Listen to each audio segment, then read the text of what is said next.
Hello, everyone, and welcome to From Darkness to Love and Light, the podcast where we dive into stories of resilience, hope, and transformation. Today, I have an incredibly moving story from our guest, a mother whose life was turned upside down in the blink of an eye. After returning to work from maternity leave, she received a call no parent should ever have to hear. Her baby was a victim of shaken baby syndrome. As she rushed to save her son, she found herself under investigation, fighting to keep her family together. But the challenges didn't stop there. 2 years later, her 8-year-old daughter was diagnosed with leukemia, sparking a 2.5-year journey through chemotherapy and hospital stays. And just as everything seemed to settle, her middle son began experiencing terrifying seizures. In the face of unimaginable pain and uncertainty, she found the strength to heal herself and rebuild her life. Through therapy, self-care, and relentless love for her children, she not only survived, but thrived. Now she's paying it forward by helping other parents navigate their own struggles as a life coach. Please welcome Jenn Brown to the show. Hi, Jenn. Hi. Oh my goodness. Every time I hear that introduction, I'm like out of life experience of, oh my goodness, that all did happen to us. Yeah. Yikes. And I know, I'm like, am I going to get through reading this without even crying? Like, I was just like, so I can't even imagine what you went through as a mother. I can't even imagine. Like, my heart just, when I first read your story, my heart just was like, oh my God, this poor woman. Like, this is the worst thing ever. Like, I can't even believe that she's gone through this. But, yeah. It's been a whirlwind and lessons learned throughout the way. And boy, I kind of think of my life as like before that 5-year trauma and after the 5-year trauma. It's just like I was a different person before all that happened. Yeah. And some good and some bad, but it definitely left a stamp. But you know what? I'm using that to spread the light, because that's it's either you stay in bed or you get up and you get going. So absolutely. It's taken a lot of work, though. I don't want it to sound easy. No. That's just it. It's not an easy thing to do, to recover from. Essentially, that's trauma, what you had to go through. I mean, without a doubt, and to recover from that is not easy. But anyway, I'll let you start from the beginning and share this story with our audience. Yeah, absolutely. So, as you mentioned, I had lifelong educator. I had been in the schools and I had my life planned out, man. I was just like, I'm on my trajectory of going and growing in the education system. And I had just had my third baby, and 2 days after I had been back from maternity leave, he was just 9 weeks old. And we left him with a caretaker that we thought we trusted. And in fact, was the first person I told when I was pregnant. Like, my other son had been there as an in-home system. And I got a call a Friday that he was throwing up. And I went to pick him up and knew something was off. I didn't know what. When they're that little, they get any germs and you just assume, oh gosh, they've caught something. Yeah, and so went in and they caught on pretty quick. Something bad was going on. And mainly from, that little soft spot they have on their sweet little heads. It was a bubble. It had bubbled up. So they were fluid. And so, a CT scan, and 2 hours later, our room is lined with about 15 different people, from the security guard to the admin to the hospital nurses to doctors to, you name it, social work people. And they basically said he's been a victim. And I specifically remember saying, you mean somebody hurt him? And they said yes. And so of shaken baby syndrome, he had the 3 symptoms. I like to talk about this because this is my advocating for that this really does happen. Right. He had fluid in his brain. He had blood behind his eyes, and he had and vomiting. It was, his digestive system was the whole body was off. But and so that's where we knew it was bad.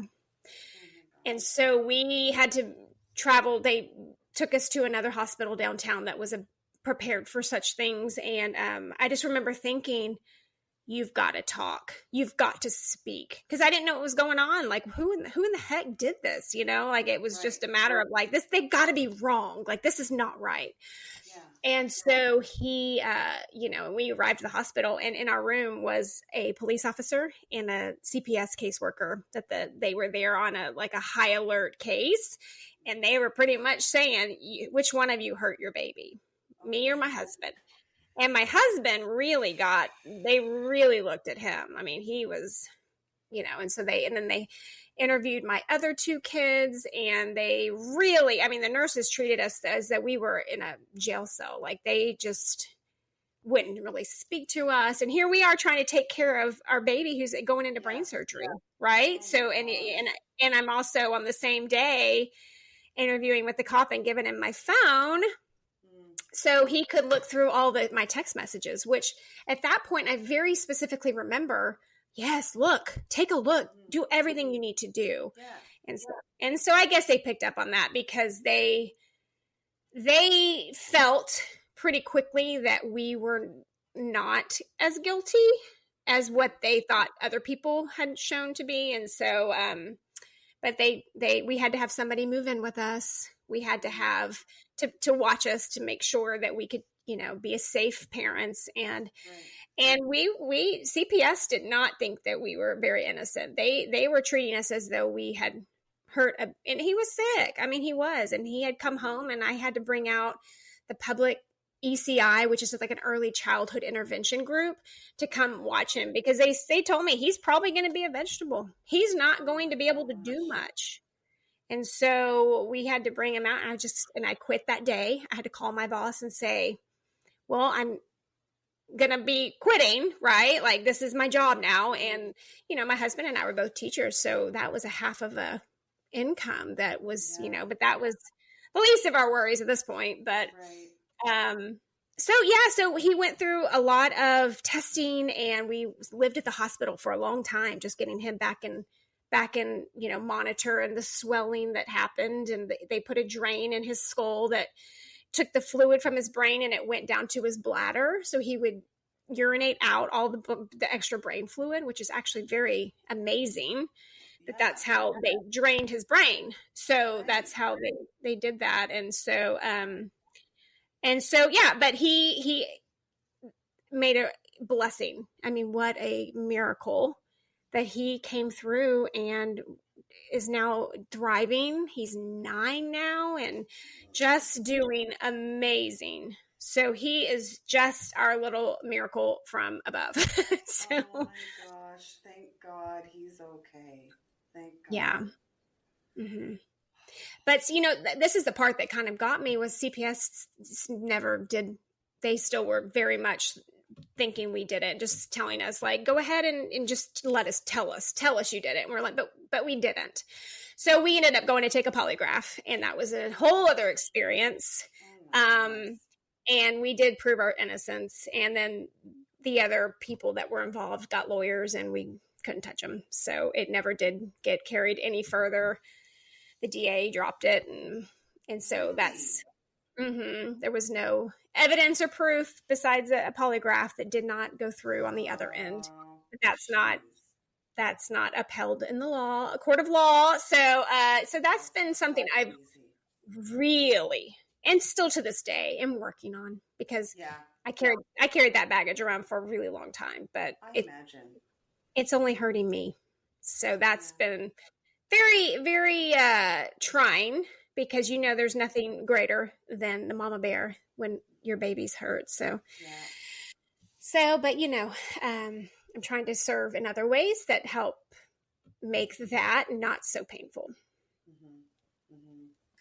I think the tough part of that is that, you get to that point where it's like you have to offer forgiveness, which sounds like the most craziest thing in the whole wide world to have to do. But in order for you to heal and to move forward, it's sort of the only way of doing it, right?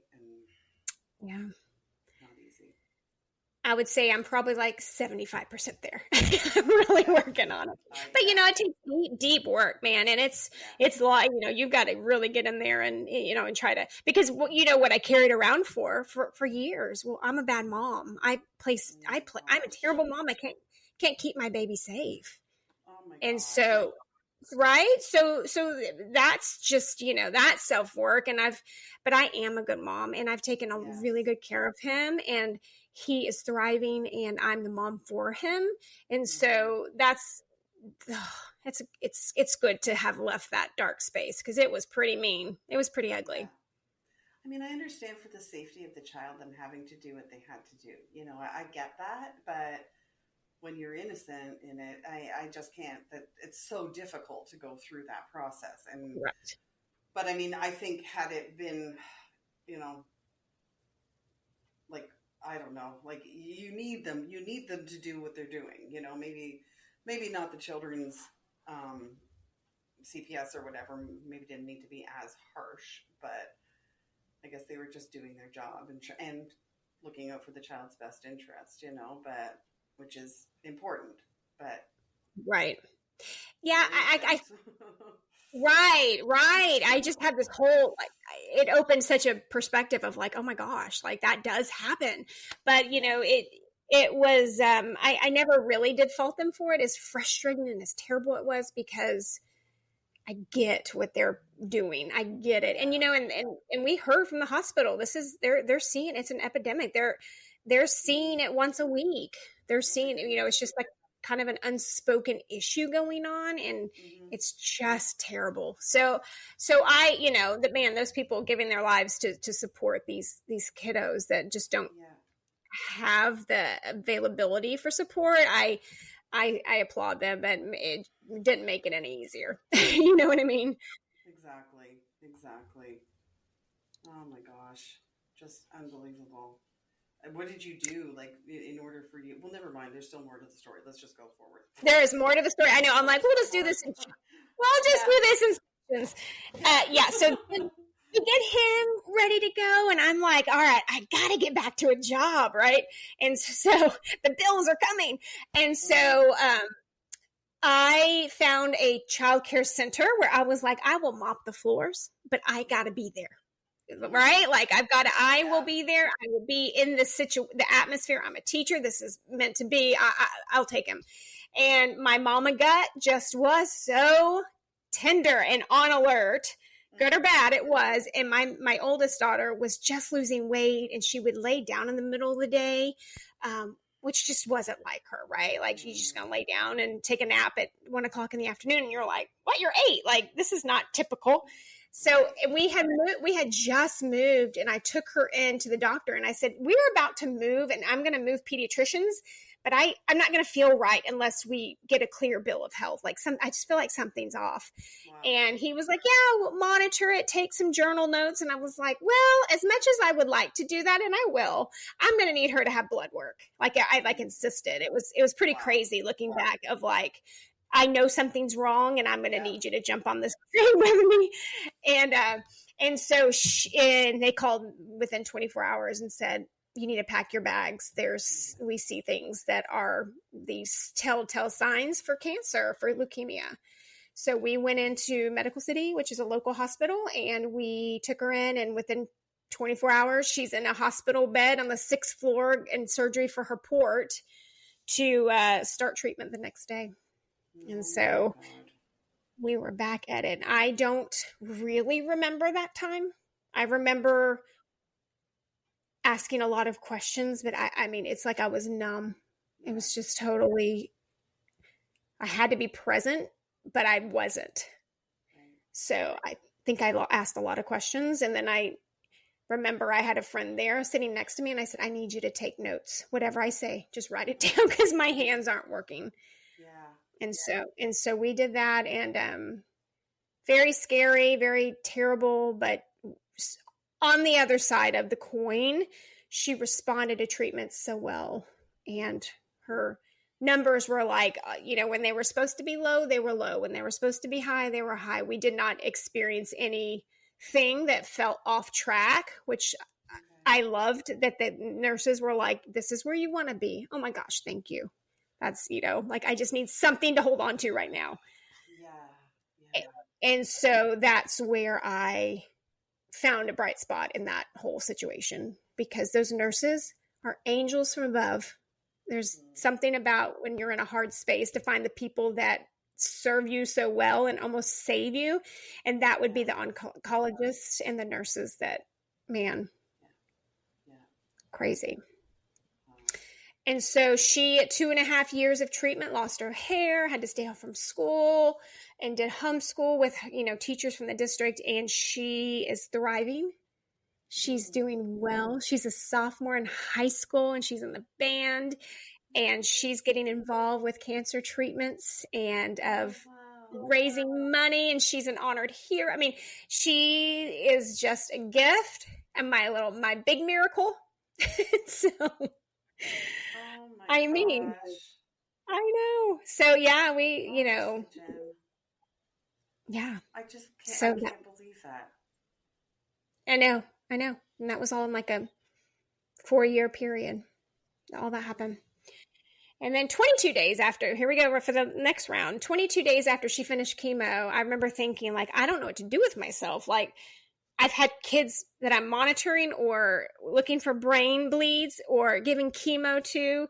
And I walk in 22 days later, and my middle son is having a tonic-clonic seizure, which is like a grand mal seizure. It's like the convulsing, the lips blue, the eyes rolling back, and climb into bed with him and get him back conscious with me, and yell at my husband, call 911, like, here we go again. And he was like, I don't remember our address. And I was like, I know, you're tired, like, here's the address. Like, I mean, we both just were in survival mode. And so we took him to the hospital, and they are like, well, he's going to have epilepsy, he'll never be able to drive. Like, every single one of them, they like give you the worst case scenario. And sure enough, we went through 2 years of medication and monitoring, and he had one little one. But other than that, he was thriving, and they happened in his sleep. So you can imagine when he went to sleep, I just kind of sat there in my bed, God, yeah. What's happening? And so, but I have to tell you, we had him retested, and he had outgrown it. And they said sometimes this is just a growing spurt will cause too much sparks in the brain, and he is off medicine, and he's doing great. He's playing sports, and he's in 7th grade and thriving. So my middle little miracle is doing well. Oh my gosh. I think that these 3 kids are like angels or something. They're supposed to be here, and so are you, and there's a whole big plan for all of you. Whole big plan. Yes. Oh my gosh. Yeah. It's just like so much. And that was in 5 years. And I remember thinking, like, I don't know how much more I can do with this. Oh my Lord, no kidding. But, and that's when I knew I had to get to work on me, because I was not. I mean, when you're in fight or flight mode, you're fighting, that adrenaline's pumping, but you're not processing. And I had to go do EDMR. I had to do therapy. I mean, it was intense. But let me tell you, what I walked away with was, I have something big to do, and I have a coach right now, and I want to do what my coach is doing. Because, coaching's cool because it takes the present and it looks forward. Right. It's not therapy. You're going to go back and unpack and do what I did. You had to dig down. So as a life coach, it's a GPS for the future. And there's nothing more exciting to me than the looking forward to what's to come. Right. That's an incredible way to, to explain it, because I think that it's, doing therapy, you're right. I mean, you do move backwards. You go back into all the dark stuff or whatever. And as much as that's good sometimes, I know myself, there's parts of my life that I just don't want to uncover any of that. And I think it's okay to leave that there. But I would be more inclined to say, what are we going to plan for the future now? Like, that's happy stuff that you can control, that will be exciting. And and you could make them positive things in your future, right? So you can change the trajectory of it all, so that's so cool. It's just the possibility, right? I'm with you. Like, it's just and we get in our habits as we get older. Like, we get stuck in like, well, this is what I do. And especially with the parents I work with, they're raised a certain way. So that's just, I'm just going to raise my kid that way. Well, the times are different. Times are no longer the same as what it was in the 60s, 70s, 80s, 90s.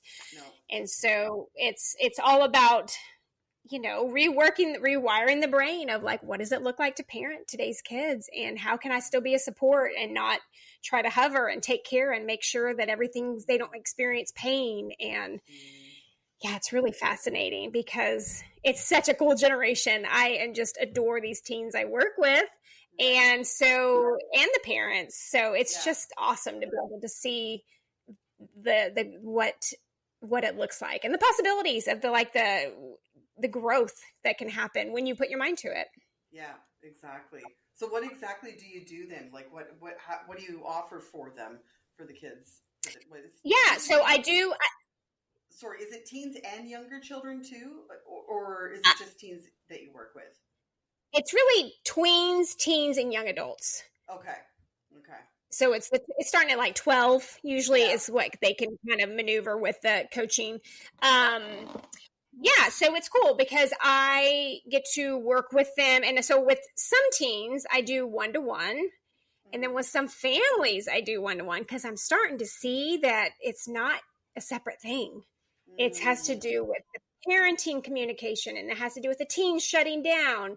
And then it has to do with the perspective of the, I see what you're not doing, instead of like, wow, look at what you just did. The character you just showed, that kind of like switch thinking.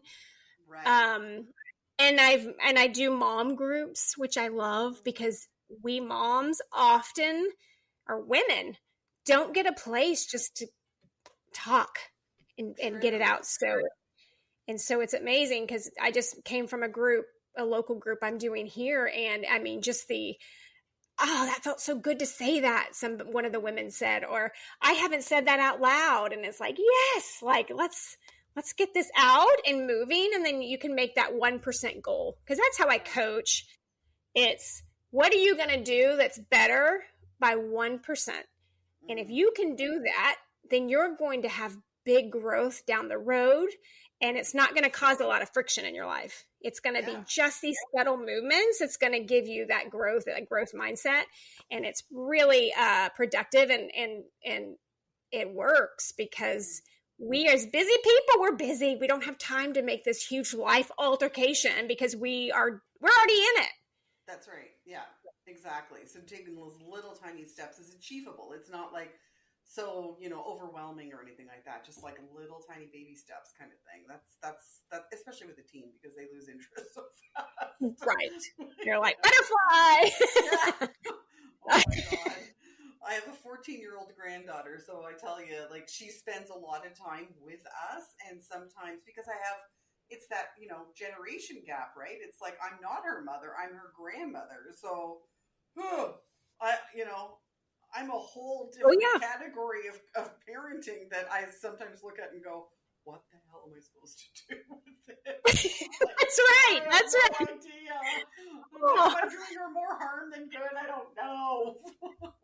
Yeah, and it's not like you can say, give me 10 minutes. I got to think about this. You're I like, have to go Google this. How do I marry her? That's right. Oh, my Lord. Yeah.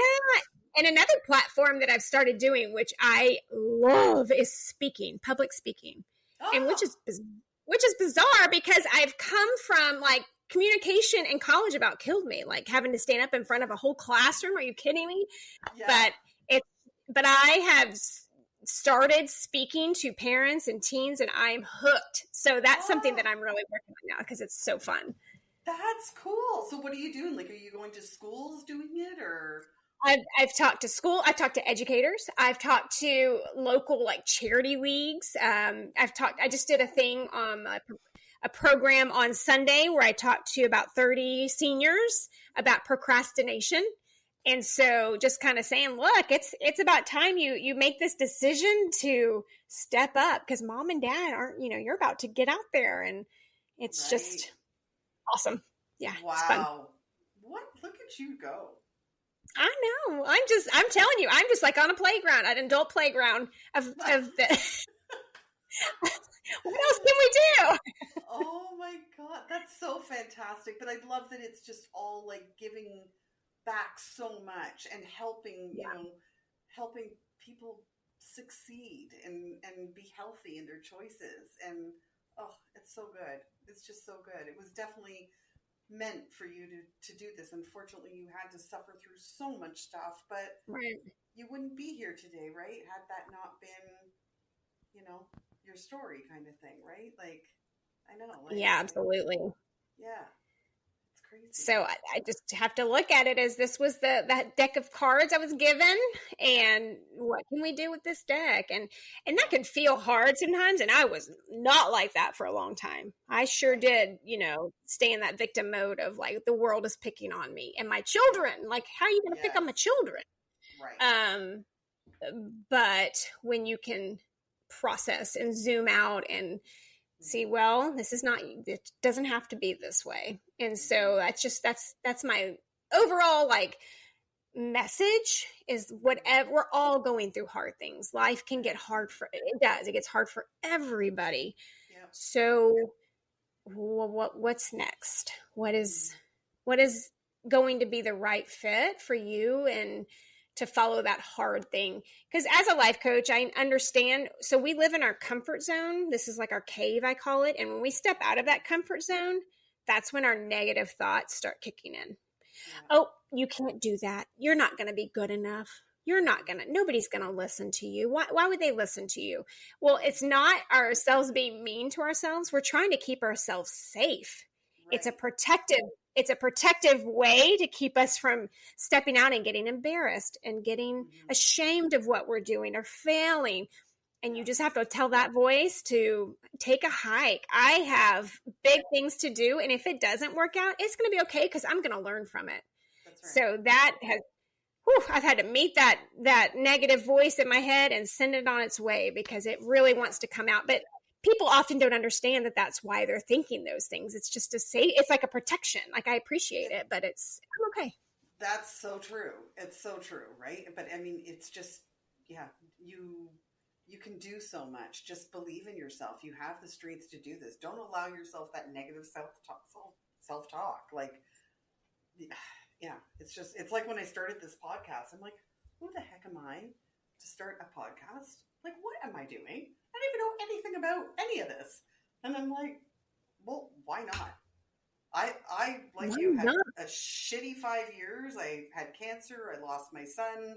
We went through COVID. There was so much stuff going on. Like, and I'm like, no, I have a story that I need to tell. And that made me think, oh, there's a million people out there that have stories that they need to tell too. And so I just said, I don't care. If I look like an idiot, oh well. Oh well. Yeah. Right? Yeah. But Linda, oh gosh. Okay. So you're from the same camp of just having to oof. Oh. Yeah. Okay. Yeah, just lots of fun, right? But I mean, it's just it's moving forward. And I think for me, one of the things I acknowledged just recently, actually, was that I kept myself busy for the past 5 years, particularly since Ryan died. So like for the past almost 3 years or whatever, just kept myself busy. And I'm not healing doing that. I have to take time to heal me, right? So that was one of my observations through it or whatever was that. And that's, that comes with time, and it's okay. It's all part of the plan. You just gotta keep trying, little tiny baby steps, like you say, that 1% better every day, 1%. Right? Like, that's right. That's it. So and there's and a good reminder is because you feel like it's a rush, like I've got to get there, and it's no race, there's no finish line. It's just part of the journey. Yeah. And so it almost gives you permission to just move when it's the right time, as long as you're being intentional about that time. Yeah. Not being busy in yourself to avoid it, because Right. that's okay sometimes, but it's not, it's not the long term. It's not the marathon race of the process. Yeah, exactly. You do have to step back and slow down and start dealing Hmm. with stuff, right? But Yeah. wow. Oh, Well, it's I applaud you for the podcast, and that's it's no small feat. I've been looking into it, and I'm like, oh, that's a lot of work. So, it is. Well, it's more like just getting it up like on YouTube and getting it all like to like all the different the podcast sites and stuff like.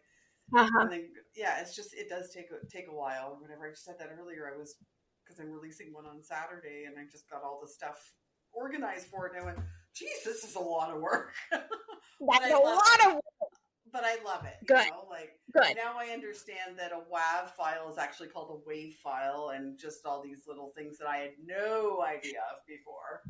I'm like, what is an MP3? What's an MP4? Is that just like a What's the version of an MP3? I don't know. Oh my god, I have no idea what I was doing. It's hysterical, but you just did it. Well, amazing. Well, I had saw your podcast, I went and listened to it, and I was like, "Yep, this is the gal. This works out. This is right up my alley." So she's doing it. That's amazing. Yeah, it's fun. It's fun, and it's just so great because you just get to meet so many great, wonderful people, and just hear these incredible stories. And that's like for me, it's just I think we were saying before that you never know. I think before we hit record is that there may be a mom who has lived through some similar experience that you have lived through and is still sitting in that trauma, has not ever processed what has gone on to her, right? Like, Right. but it's never too late to heal. Like, I mean, and that's why your story might resonate with somebody who's maybe 70 or something like that and has lived years with guilt and trauma and what have you, like it just, our stories are so important to share, and knowing we can get out of this, we can release this pain, and we can heal. Like we can always heal. We just have to do the work. And yes, it's not going to be easy, but that 1% is start. That's it. Yeah. Yeah, I turn a mess into a message. I hid for the longest time I never talked about my youngest shaken baby syndrome because that reflection came from me, right? And I had to turn a corner of saying, well, then if I'm going to talk about it, then I'm going to advocate. I'm going to talk about that this does happen, and bad things happen to good people sometimes, and it's just taking that and turning that mess into a message. So that's the only thing that you can do, and that I was going to settle for, because it's just like I had this one life, and when you go through trauma, you see it really close up more than you care to, right? And so it's like, well, this is a short life, and man, what am I going to, we all need the light. I'm a part of a group called the Light Beamers, and our story is the light. Yeah. And so it's the light you shine, and everybody has a story. Everybody has a light to shine when it's your time. Yes, that's right. That's exactly right. I love that. That's so true. I love that. It's so true. Oh, wow. It's amazing. Yeah. Well, any advice to the moms out there that may need your support? What can you tell them right now? Woo, so many, so much. Mom guilt's a real thing, and it likes to hover over us. It doesn't matter if you're the working mom, you're feeling mom guilt because you're not going to school events. If you're a stay-at-home mom, you're feeling guilt because you are not cleaning the house that you're sitting in, taking care of your children. If you are, I don't know, comparing yourself to other moms that seem like they have it all together on their Instagram reel, that's not the case. And just to step away from that and start making a list of all the things you are doing. And just because we just often as women will just shove it aside. Like, oh, it's just because I do that just because that's what I do. But no, it's such a big deal. And you are the mom that your kid needed, and you're doing a good job. And there's going to be good days and bad days, but just acknowledging that you're doing your very best is a start. Yeah, that's a start. And then if there's something that's on your mind, figure out, pinpoint it down, and then start working your way up of what's going on, asking questions. What's the root of why I'm feeling this way? I'm feeling very frustrated today. What do you think that is? So break down what feels off, and then start building yourself up of what can I do different? How am I going to do this? Like, what does it look like? And then what's my end goal? And so when you can start breaking specifics down like that with those very small steps, you're going to find yourself in a much more intentionally happy space. And that's going to be one that's taking care of yourself, and then one of taking care of your family. Awesome. Yeah. And so if anybody wants to reach you, Jenn, so they would reach you, where's the best place to reach you? Yeah, I'd appreciate that. My website is jennbrowncoaching.com. And I've got a newsletter that goes out every week. I've got a freebie at the bottom about a mom and teen brain dump, if it wants to help clear out the brain. I know, right? I'm like, we all need a brain dump. Just get it out. Exactly. I know. I should just say anybody's brain dump.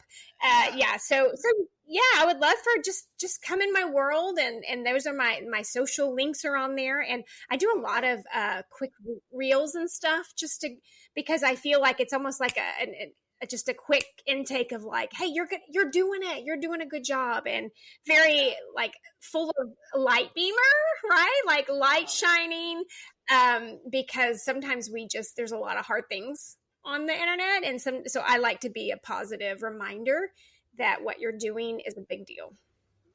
You're doing good. You're doing good. You are well, thank you. And you are a beautiful light. And I am so honored to have you as a guest, and I'm so, so happy that your children are doing well and that you're doing well. I'm just... Thank you. Oh, you're a beautiful soul. Oh, well, thank you. It's such an honor to be here. And just I knew it from the get-go. So you're doing good too, man. I love a good podcast. Oh, I love it. Oh, all right. Well, thank you, Jenn, for being here. And thank you to all the listeners today. And please share this story if you know of somebody that this may resonate with. There's a lot in this story, and I think it could be very helpful to very many people. And please check out Jenn at her website. I will put all this information in the show notes. So thank you all, sending you all so much love and light. Until the next time, we will say bye for now. Bye, everybody. Thank you, Linda. You're welcome, honey. Bye for now, everyone.